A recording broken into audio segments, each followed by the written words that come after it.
So, the Vatican just dropped a major new document that takes direct aim at one of the biggest issues of our time, global poverty. It's called Dilexi Te, and it's a really powerful challenge to how we think about wealth, faith, and what we owe each other. So what's the big deal? Okay, so the document kicks off with just 3 words. I have loved you. Wow, right? It feels super personal, almost like a whisper. But here's the twist. This message isn't for just anybody. So who is this declaration of love for? Well, the answer is what makes this whole thing kind of radical.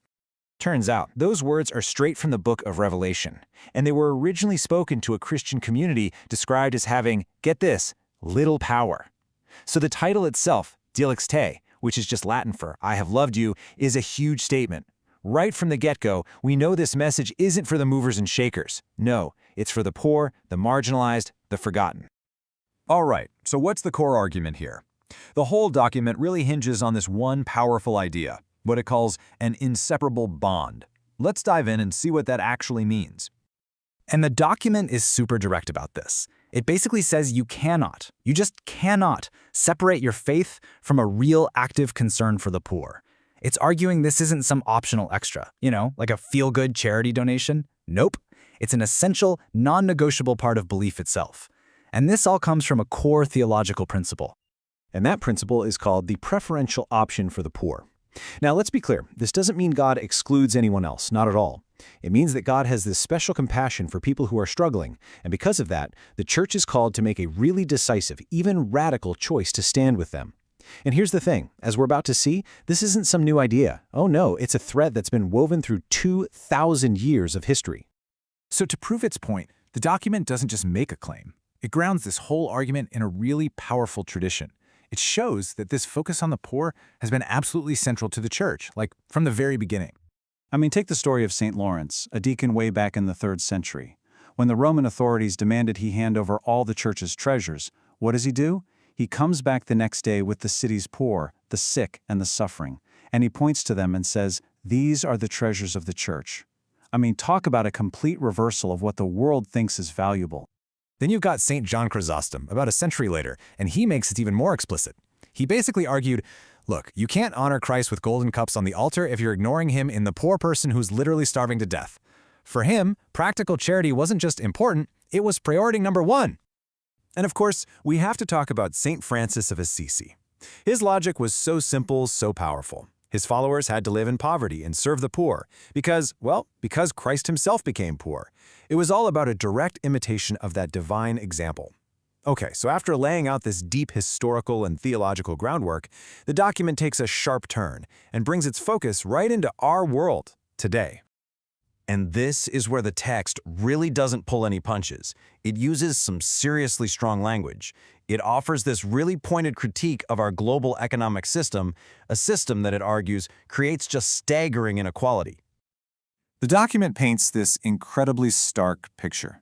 You've got one side, a wealthy elite living in a bubble of comfort and luxury, basically in another world. And on the other side, millions of people dying of hunger or just surviving in conditions that are totally unfit for human beings. The document calls this the result of a dictatorship of an economy that kills. Wow. And here's a really crucial point. The document argues that poverty isn't just, bad luck. It's often the direct result of what it calls structures of sin. What does that mean? It means these unjust systems, social, economic, political, they become so common, so normalized, that we don't even notice them anymore. But they keep perpetuating selfishness and indifference on this massive scale. And it gets super specific about the ideology that's driving this whole system. It calls out the defense of the absolute autonomy of the marketplace. It calls out the rejection of the right of governments to step in for the common good. It talks about this throwaway culture where not just things but people are discarded. And it points to this model of consumption where a tiny minority uses resources in a way that the planet could never, ever sustain if everyone did it. Okay, so after that really sharp critique, the final part of the document shifts gears. It becomes this direct, personal call to action for every single one of us. And it frames this whole challenge around one of the most famous stories ever told. So the document takes that ancient parable of the Good Samaritan, the one, about the man beaten and left for dead on the side of the road, and it turns it into a mirror. It asks every single reader directly, which character are you? Are you the one who passes by pretending not to see, or are you the one who stops to help? It's such a blunt, powerful question, right? It's designed to just cut right through all of our excuses.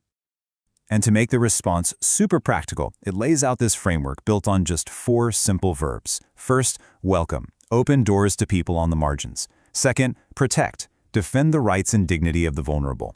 Third, promote.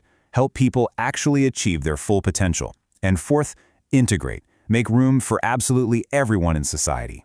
It's basically a roadmap for how to move from just feeling bad for people to actively standing with them. And this brings us to what might be the most transformative idea in the entire document. It argues for a complete, radical shift in how we see things. The poor, it says, are not just these passive objects for our charity. No, they're active subjects. They have their own culture, their own wisdom, their own experiences. In fact, it goes so far as to say they are teachers of the gospel. And that leads us to this final, really provocative quote. We must let ourselves be evangelized by them. Think about that. The document is suggesting that people who live on the edge, who have learned how to survive against all odds, they possess a kind of mysterious wisdom that those of us who are comfortable, well, that we desperately need to hear.